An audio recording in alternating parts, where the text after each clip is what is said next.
구약성경 818쪽 시편 23편 1절의 말씀을 다같이 한 음성으로 봉독하시겠습니다. 여호와는 나의 목자시니 내게 부족함이 없으리로다. 아멘. 우리가 이 세상을 살아가면서 내게 부족함이 없고 만족하고 참 마음껏 즐기고 누릴 수 있다면 그것보다 행복한 것이 어디에 있겠습니까? 근데 문제는 우리가 많고 적음이 문제가 아니라 내 마음 가운데 늘 부족하다는 생각이 들기 시작하면 무엇을 통해서라도 이것을 채우고 싶은 이 열망, 어떻게 보면 이 욕심, 이런 열정, 이런 것들이 우리 안에 샘솟게 되지 않습니까? 이 세상 사람들은 그렇기 때문에 자기가 부족하다, 또 다른 사람에 비해서 약간 뒤떨어졌다 이런 생각이 들면 수단 방법 가리지 않고 그것을 성취하기 위해서 밤낮 없이 열심히 뛰어가는 것들을 우리 주변에서 볼 수 있게 되는 것이죠. 이 하나님을 떠난 이 사람들은 그렇기 때문에 나름대로 만족이 없으면 그 마음 가운데 불안한 마음이 있어서 이것을 달래기 위해서 정말 이 대화도 통하지 않는 비인격적인 이 우상을 섬기기도 하고, 성경에 보면 심지어는 알지 못하는 신에게 빌어대기도 한다라고 말하고 있지 않습니까? 그래도 그들 안에는 안정감이 없는 것이죠. 그러나 사신 하나님, 그 여호와 전능하신 우리 아버지 하나님과 이 관계가 이 개설된 믿음의 사람들에게는 소통이 되지 않습니까? 하나님은 우리의 기도를 들으시고 또 하나님께서 때가 되면 우리에게 응답하시고 우리는 그것을 알게 되는 것이고 경험하게 되는 이런 이 삶, 이것이 우리의 삶 가운데 우리를 기쁘게 하고 만족해 하는 줄로 믿습니다. 그래서 사람이요, 이 만족을 누린다, 행복을 누린다, 이것은 적은 소득에도 내가 이것에 대해서 만족을 누릴 때 비로소 행복을 누리게 되는 것이죠. 여러분, 이 많은 돈을 벌면서도 항상 부족함을 느끼는 사람들은 감사가 없어요. 그들에게는 만족감이 없습니다. 그래서 항상 조금만 더 벌었으면 좋겠다, 조금 더 우리 이 사업이 번창했으면 좋겠다, 이런 생각들을 하게 된다는 것입니다. 사람이 이 불안을 느끼고 만족을 느끼지 못하는 것은 그렇기 때문에 많고 적음이 아니라 그 사람의 생각, 그 사람의 사고체계, 그 사람의 삶의 목적이 어디에 있는가에 따라서 달라지는 것을 보게 되는 것이죠.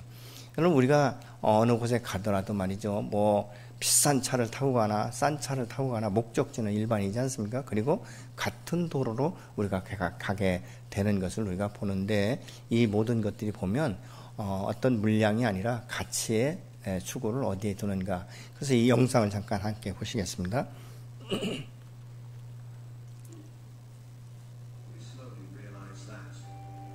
Wearing a $300 or $30 watch, they both tell the same time.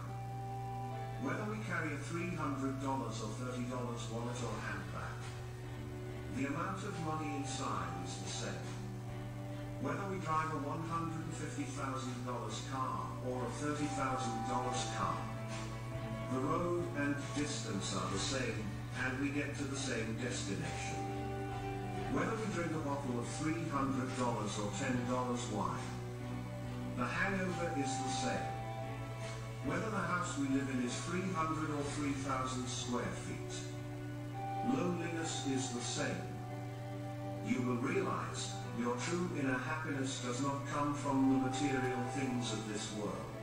Whether you fly first or economy class, if the plane goes down, you go down with it. Therefore, I hope you realize when you have mates, buddies and old friends, brothers and sisters, who you chat with, laugh with, talk with, have sing songs with, talk about north, south, east, west or heaven and earth. That is true happiness. 5 undeniable facts of life. 1. Don't educate your children to be rich. Educate them to be happy. So, when they grow up, they will know the value of things, not the price. 2. Best awarded words in London, eat your food as your medicines. Otherwise, you have to eat medicines as your food. 3. The ones who love you will never leave you for another because, even if there are 100 reasons to give up, he or she will find one reason to hold on. 4. There is a big difference between a human being and being human. understand it. 5. You are loved when you are born. You will be loved when you die. In between, you have to manage. Note, if you just want to walk fast, walk alone. But if you want to walk far, walk together. 6 best doctors in the world. 1. Sunlight. 2. Rest. 3. Exercise. 4. Diet. 5. Self-confidence and 6. Friends. Maintain them in all stages of life and enjoy a healthy life. God loves you. 네. 우리가 만족을 느끼는 것은 자기 자신을 사랑하고 또 자기를 인정해주고 인도하시는 사신 여호와 그분이 나와 함께 동행하신다는 사실을 우리가 믿을 때 우리의 삶의 가치가 달라지게 되는 것이죠.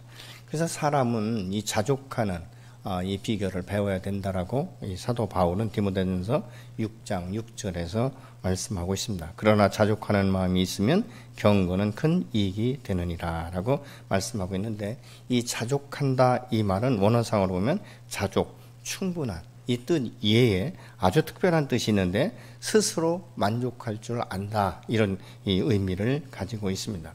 이것은 환경으로 인해서 사람이 만족하는 것이 아니라 스스로 만족할 수 있는 이 마음 중심이 중요하다라고 말하고 있는 것이죠. 내 욕망이 채워져서 만족하는 것이 아니라 자기의 분수를 지키면서 만족할 줄 아는 것, 그것이 바로 지혜로운 삶이다라고 말씀하고 있습니다. 이런 사람이 이 경건한 생활에 이 유익이 된다는 것은 욕심의 노예가 되지 않기 때문에 이 하나님의 말씀을 있는 그대로 받아들일 수 있는 것이고, 그것이 아멘이 되기 때문에 그렇습니다. 스스로 만족할 줄 아는 사람은 이 경제에 있어서도 있는 것으로 축하하는 줄 알기 때문에 이 환경에 얽매이지를 않습니다. 그래서 우리가 이 많은 사람들이 이런 이야기 하고 있지 않습니까? 인간은 왔다 가는 것이다. 그리고 빈손으로 왔다 빈손으로 간다. 공수래 공수거다, 이렇게 말하고 있는데, 사도 바울은 이 말씀을 디모데전서 6장 7절로 9절을 통해서 우리에게 말씀하고 있습니다. 우리가 세상에 아무것도 가지고 온 것이 없으되 또한 아무것도 가지고 가지 못하리니 우리가 먹을 것과 입을 것이 있은즉 족한 줄로 알 것이니라. 부하려 하는 자들은 시험과 올무와 여러 가지 어리석고 해로운 욕심에 떨어지나니 곧 사람으로 파멸과 멸망에 빠지게 하는 것이라.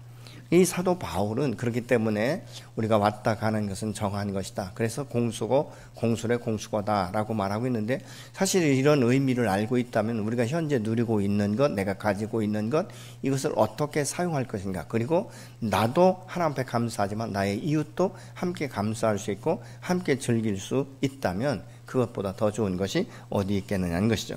사실 이스라엘 백성들은 애굽에서 430여 년간 이 노예로 살다가 하나님께서 그들의 부르짖음을 들으시고 이제 모세를 통해서 출애굽을 시킵니다. 사실 이제 더 이상 노예가 아니라는 것이죠. 종이 아니고 자유인이었어요.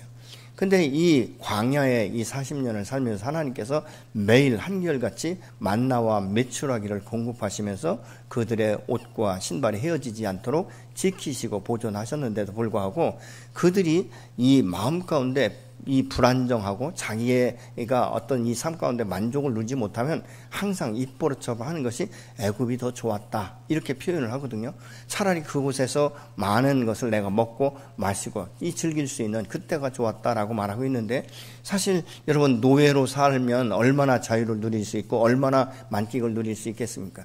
또 대대로 이 자기 대만이 아니라 다음 세대, 그 다음 세대 자자 손손이 전부 다 노예의 삶을 살 수밖에 없는데도 불구하고 자기가 진정한 자유가 무엇인지를 경험하지 못하고 이 자유에 대한 기쁨, 이것에 대한 행복, 이것에 대한 만족이 없다 보니까 항상 불만족한 것에 대해서 이야기하는 것을 우리가 볼 수 있게 되는 것이죠.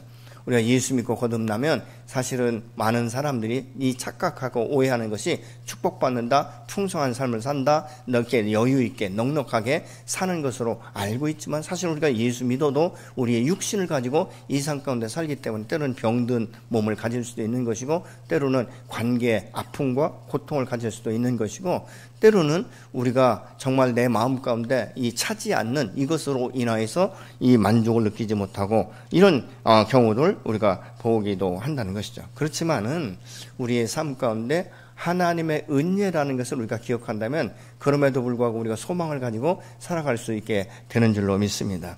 미국의 척스윈돌 목사님이 제이슨 네만이라는 14세 천재 소년의 이 현재 시자라는 이 시를 이렇게 말하고 있어요. 봄의 계절에 나는 여름을 기다렸고 그 따뜻한 햇살과 아주 시원한 들녘, 그 여름에는 나는 또 가을을 기다렸는데 화려한 잎사귀들이 한입 한입 지면서 이 물 들어가는 이런 것들이 너무 아름다웠다. 그런데 가을에는 정작 겨울을 기다리게 됐다는 것이죠. 왜냐하면 하얀 눈으로 뒤덮인 이 산과 들을 바라보면서 또 12월에는 연휴가 특별히 많기 때문에 그 연휴를 즐기는 이 기쁨 때문에 그는 이 겨울을 이제 기다렸다. 근데 겨울에는 또 뭘 기다렸냐? 막상 모든 초장에 이 찻바란 이 싹을 돋우면서 정말 만물이 새롭게 되는 봄을 기다리게 되었다라고 말을 합니다. 그러면서 또 자기가 어릴 때는 성인의 계절을 기다렸고 20대에는 30대에 이 30대를 기다렸는데 왜냐하면 이 30대는 성숙한 그리고 아주 화려한 이 변신의 때이기 때문에 그렇다라고 말합니다. 근데 중년의 계절이 다가오니까 오히려 자기는 20대를 기억하게 됐다. 왜냐하면 아주 청청하고 힘있고 박력있고 이런 삶의 20대를 기다렸다라고 말합니다. 그런데 중년의 이 젊음과 이 자유의 시대, 근데 은퇴의 계절에는 내가 오히려 중년의 때를 동경했다라고 말하고 있죠. 그 정성 어린 때 땀 흘려서 생의 한계를 도전하던 그 시대, 그러나 이제는 나의 인생은 다하고 나는 결코 나의 원함을 얻지 못했다. 이런 이 고백을 하고 있습니다. 그러니까 이런 사람들은 항상 현실에 만족할 수 없다는 것이죠. 그러니까 뭐예요? 평생 이 사람은 행복을 누리지 못하고 살 수밖에 없는 인생인 것을 우리가 보지 않습니까? 때로는 우리가 이 나이 든 분들이 생각해 보면요, 이런 이야기를 해요. 그때가 참 좋았다. 뭐 그때 먹고 살기 힘들었지만 그래도 그때는 가족 간에 화평이 있었고 정말 서로가 서로를 격려할 수 있고 세워줄 수 있었고 지금은 아주 각박한 시대이기 때문에 그래도 그때가 좋았다. 보리밥 먹을 때가 좋았다라고 말을 하는 이런 그 모습들을 우리가 볼 수 있게 된 것이죠. 결국은 무엇입니까? 우리 인생은 이 땅에 살아갈 때 환경의 영향을 받을 수밖에 없다. 이렇게 말씀하시는 분들이 계신데 여호와 하나님 안에서 우리가 이 만족 정말 자족하는 비결을 배운 사람은요, 이 온도계가 아니라 온도 조절기가 되어야 된다는 것이죠. 이 온도계는 뭐냐면 외부의 영향을 너무 많이 받아요. 온도가 높아지면 올라가고 또 낮아지면 굉장히 낮아지죠. 근데 온도 조절기는 어떻습니까? 딱 하나 이렇게 그 온도를 설정해 놓으면 외부의 환경에 의해서 이 온도 조절기가 변화되는 것이 아니라 오히려 이 환경을 그 조절기에 맞춰버리는 것을 우리가 볼 수 있지 않습니까? 예를 들면 우리 교회에 냉난방을 할 때 무더운 여름에는 냉방을 통해서 온도를 일정한 온도로 맞춰주는 것이고 겨울에 아주 추운 겨울에는 이 낮은 온도를 끌어올려서 일정한 온도에 맞추어주는 것을 우리가 볼 수 있죠. 다시 말하면 사도 바울이 이렇게 말합니다. 나는 자족하는 비결을 배웠다라고 이 말씀하는 것을 우리가 볼 수 있게 됩니다. 그래서 이 사도 바울은 이 옥중에서도 자기가 자족하는 비결을 배웠다고 빌립보서 4장 11절에서 말하면서 4장 12절에 이렇게 말합니다. 나는 비천에 처할 줄도 알고 풍부에 처할 줄도 알아서 모든 일 곧 배부름과 배고픔과 풍부와 궁핍에도 처할 줄 아는 일체의 비결을 배웠다. 배고플 땐 배고픈 대로, 배부를 땐 배부른 대로, 풍성할 땐 풍성한 대로 나는 그때의 내 삶을 어떻게 살 것인지 조절하며 살았다라고 말하고 있는 것이죠. 여러분, 그렇기 때문에 가난하다고 해서 자기 인생을 비관하거나 뭐 비판하거나 누구를 탓하거나 그러지 않았다는 것이죠. 현실 안에서 내가 어떻게 만족할 수 있는가, 그럼에도 불구하고 함께 하시는 여호와로 인하여 그는 만족할 수 있었고 감사할 수 있었다는 것이죠. 다시 말하면 말하면 우리의 인생의 초점은 세상에 있는 것이 아니라 여호와 하나님 앞에 우리의 삶의 초점을 맞출 때 현재 상태에서도 만족할 수 있는데, 우리가 이것을 오해하면 그러면 그 사람은 게을러 빠지고 아무것도 하지 않아도 무능력한 삶을 살아도 되느냐? 아니에요, 여러분. 오히려 그 안에서 만족을 누릴 수 있는 사람은 마음 가운데 평강이 있습니다. 안정감이 있습니다.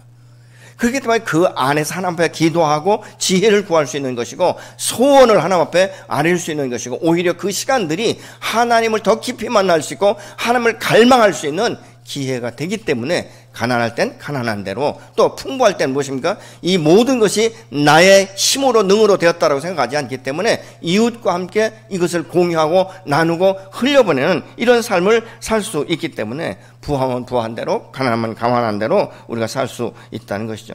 우리가 예수 믿는다고 해서 늘 풍성하고 만사형통하지는 결코 않습니다. 그리스도 안에 살아도 때로는 가난할 수도 있고 병들 수도 있고 관계의 아픔 때문에 힘들어할 수도 있는 것 아니겠습니까? 때로는 인생의 이 쓴 광야를 지나야 할 때도 있지만, 내 마음 중심과 시선이 어디에 고정되어 있는가야, 이거에 따라서 우리의 인생을 비관할 수도 있지만 오히려 우위와 위안을 받을 수 있는 것이고, 오히려 내가 하나님의 하나님 되심을 더 인정할 수 있고 내 자신을 발견할 수 있는 절호의 기회가 되기도 하는 줄로 믿습니다.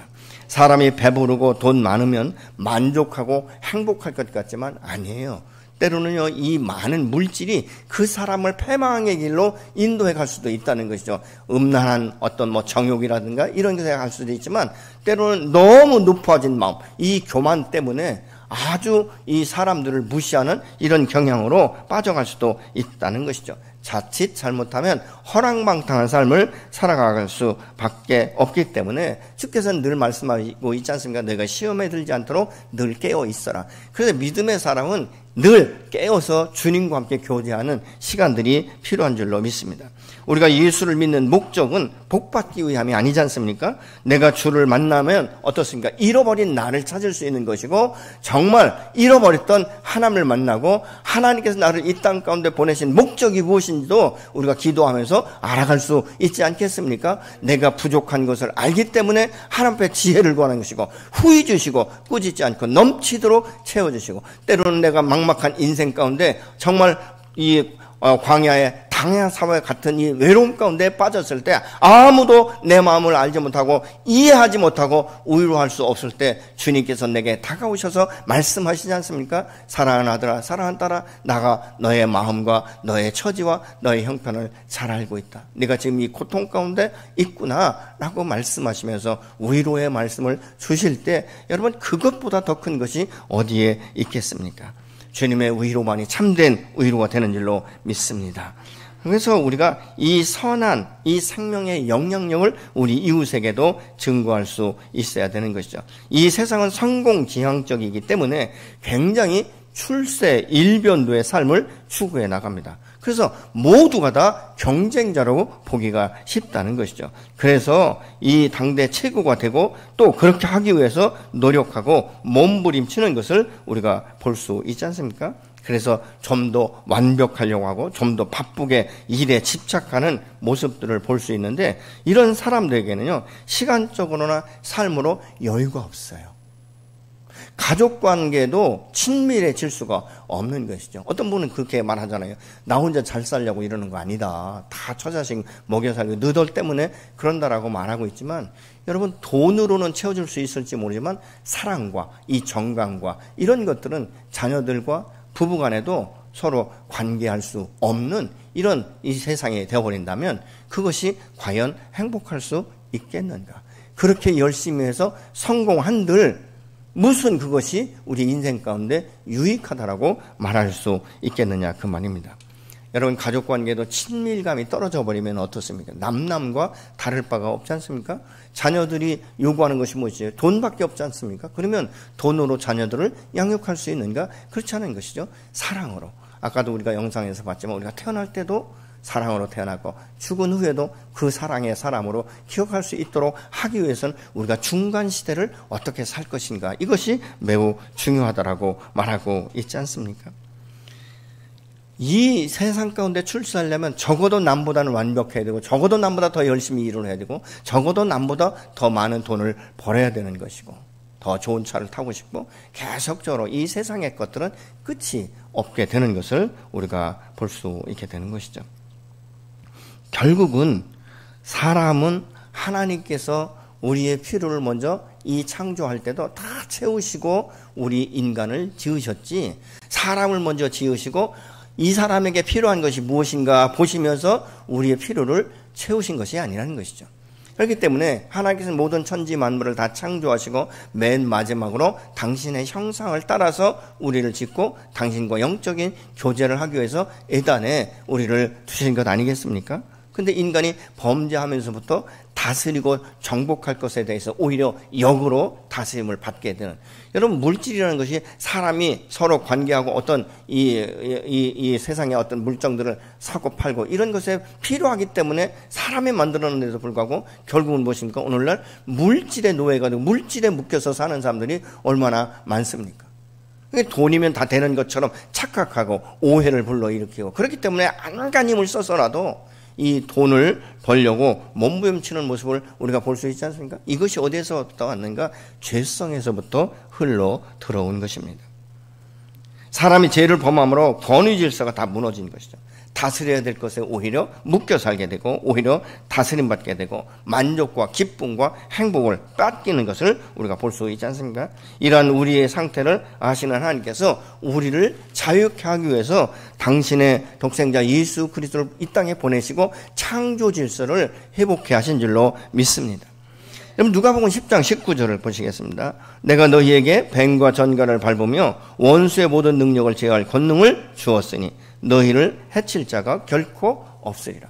예수님께서 제자들을 파송시키시면서 말씀하신 거예요. 내가 너희에게 뱀과 전갈을 밟는 권세를 주었고 원수를 물리칠 수 있는 이 권세를 내게 주었다라고 분명히 말씀하고 있지 않습니까? 그렇기 때문에 믿음의 사람은 이 모든 창조 질서에 따라서, 이 의계 질서에 따라서 이 모든 것들이 권위 질서를 회복해야 될 줄로 믿습니다. 피조물은 다스릴 때 우리가 자유로워지는 것입니다. 부족함이 없다는 이 고백을 할 수 있게 되는 것이죠.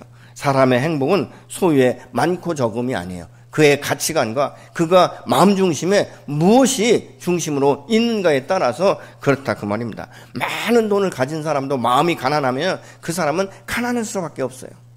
얼마나 째째하고 얼마나 쫀쫀한지 말이죠. 이런 경우가 우리가 보는 것이죠. 물질이 많고 적은 것이 아니에요. 작은 물질을 함께 공유할 때 그 안에 더 큰 기쁨을 누릴 수 있는 것이고 행복을 누릴 수 있는 것이고 만족을 누릴 수 있게 되는 줄로 믿습니다. 여러분, 우리가 흘려보내면서 이 사람들과의 관계 가운데 아름다운 이 친밀한 관계를 가질 때 살만 나는 세상이 되는 거예요. 함께 식사하고 함께 교제하고 함께 여러분 사랑을 고백하고 이런 것들이 얼마나 좋습니까? 아무리 사람이 많은 것을 가지고 있어도요, 건강하지 못하면 누릴 수 없게 되는 것이죠. 아무리 풍성하고 정말 진수성찬이 내 눈앞에 있어도 소화가 되지 않으면 먹지 못하는 그림의 떡과 다를 바가 뭐가 있겠습니까? 이 자연 풍경이 아무리 아름다워도 내가 볼 수 있는 눈이 없다면 그 자연이 무슨 아름답다라고 우리가 표현할 수 있겠습니까? 여러분, 내가 아무리 좋은 차가 있어도 내가 건강을 잃어버리면 그 차를 누가 운전할 수가 있겠습니까? 믿음의 사람은 우리에게 생명을 값없이 주신 이 주님으로부터 받은 것을 이웃과 함께 나눌 때 더 풍성한 삶. 마치 이 누가복음 9장 10절 이하에 보면 오병이어의 기적은 어린 아이의 도시락 하나가 주님 앞에 드려졌을 때 축사하고 나서 장정만 5,000명이 먹고도 12바구니에 남았다. 그래서 장정만 있는 것이 아니지 않습니까? 그러니까 이런 모습을 우리가 볼 수 있는 거죠. 저는 우리 교회가 작년에 이 코로나19가 발병하면서부터 말이죠. 한 분, 두 분이 한 주씩 지금 계속적으로 흘려보내기 때문에 여기까지 왔어요. 저는 이것도 놀라운 기적이라고 봅니다. 그분들이 뭐 넉넉해서도 하시는 분들도 있겠지만 다 그런 건 아니지 않습니까? 내가 성도를 한번 섬기고 싶은 이런 마음, 이웃을 함께 흘려보내고 섬기고 싶은 마음들이 여기까지 온 것이에요. 얼마나 이것이 감사한지 모릅니다. 여러분, 물질을 풀면 정말 날아가는 것 같고 내가 붙들지 않으면 아무것도 없어질 것 같지만 그렇지 않다는 것이죠. 주의 이름으로 이웃을 섬길 때 그것은 내가 주님께 구워드리는 것이 된다라고 이 잠언 19장 17절은 말씀을 합니다. 가난한 자를 불쌍히 여기는 것은 여호와께 구워드리는 것이니 그의 선행을 그에게 갚아주시리라. 이건 내가 힘들 때 하나님이 채워주신다는 거예요. 그러나 움켜쥐면 내 것이 될 것 같지만 한 달란트를 땅에 묻은 자나 별반 다를 게 없이 내가 정말 필요할 때, 남의 도움이 필요할 때 아무도 나를 도와줄 자가 없다. 심지어는 여호와 하나님께서도 내게 팔을 뻗치지 않는다는 것입니다. 어떻게 하면 우리가 이렇게 자족하고 내게 있는 것을 움켜쥐지 않고 이웃과 함께 공유할 수 있고 내가 작은 일에 만족할 수 있고 행복을 누릴 수 있는가? 내 인생의 주인이 누구인가를 아는 것이 매우 중요합니다. 여러분의 인생을 누가 책임질 수 있습니까? 여러분의 부모가 여러분의 인생을 책임질 수 있습니까? 여러분의 아내나 여러분의 남편이 여러분의 인생을 책임져 줄 수 있습니까? 아니면 여러분이 건강하기 때문에, 여러분이 똑똑하기 때문에, 나는 돈을 많이 벌기 때문에 내 인생은 내가 책임질 수 있다라고 확신하실 수 있으십니까? 제가 오래전에 아주 한때 내가 기억상실에 걸리고 무기력할 때 보니까요, 아무것도 내가 할 수 있는 게 없어요. 내 아내도 도울 수 없고 우리 아이들도 돌봐줄 수가 없는 거예요. 눈만 뜨면 누워있고 앉아있어도 내가 왜 앉아있는지, 내가 무엇을 해야 될지, 앞으로 미래가 어떻게 될지 아무 생각도 없는 거예요. 그때 제가 하나님 앞에 구한 것은 한 가지였어요. 하나님, 내 가족에게 침이 되지 않게 해주십시오. 이 메시지는 뭔지 아십니까? 하나님, 내가 이 상태로 계속 살 것 같으면 차라리 당신 앞에 가는 것이 낫겠습니다. 아무리 항우장사 갔다 할지라도 육체가 병들면 아무것도 스스로 할 수 있는 것이 없다 그 말입니다. 누가 내 인생을 책임질 수 있는가? 나를 이 땅 가운데 보내신 여호와 사신 하나님, 그분이 나의 인생을 책임지시는 줄로 믿습니다. 사나 죽으나 우리가 주의 것이 아니겠습니까? 오늘 본문이 뭐라 합니까? 여호와는 나의 목자가 되시니 내게 부족함이 없으리로다. 양은요, 스스로 지킬 수 있는 능력이 없어요. 이 목자가 보호하지 않으면 양은 스스로 아무것도 찾아나갈 수가 없어요. 그래서 성경은 말하잖아요. 우리는 양같아 각기 자기 일로 갔거늘. 양은 각자가 흩어지는 거예요. 이게 연합되지도 않아요, 양들은. 그럼 푸른 초장에 누워있기만 하면 양들은 만족하는가? 아니에요. 맹수들이 언제 다가와서 자기를 몰아갈지도 모르는 거예요. 그럼 이 초지에서 그냥 평생을 유지하고 살 수 있는가? 아니에요. 한 초지가 풀이 다 없어지면 목자는 무엇입니까? 다른 더 좋은 초지를 찾아서 양들을 인도해 가는 것이죠. 우리의 인생이 오늘 1막으로 끝나는 것이 아니라 내일 2막이 펼쳐질 때 내 힘으로 내 능으로가 아니라 나의 주인 되시며 내 인생의 책임자가 되셔서 여호와가 나의 목자가 되셔서 나를 바른 길로 인도하실 때 우리는 비로소 안정감을 가질 수 있는 거예요. 아이들이 언제 안정감을 갖습니까? 부모님이 계실 때. 내가 어떤 일을 당해도 내 부모님이 나를 보호하시고 내가 어떤 질병에 걸려도 부모님이 내 병을 치료해 주실 것이라는 이런 확신이 있을 때 아이들이 비로소 안정감을 갖는 것 아니겠습니까? 부모가 생각하는 자기는 아무것도 할 수 없는데도 불구하고 자녀들은 그 부모를 엄청나게 크게 생각하는, 그리고 기대하는 이런 모습을 볼 수 있는 것이죠. 왜 그렇습니까? 내 부모이기 때문에. 내 하나님은 살아계시고 내 하나님은 전능하시고 내 하나님은 나와 함께 동행하신다라고 분명히 말씀하시고, 그것이 립싱크가 아니라 우리의 심령 가운데 하나님의 영으로 임하셔서 오늘도 우리를 지도하고 계시지 않습니까?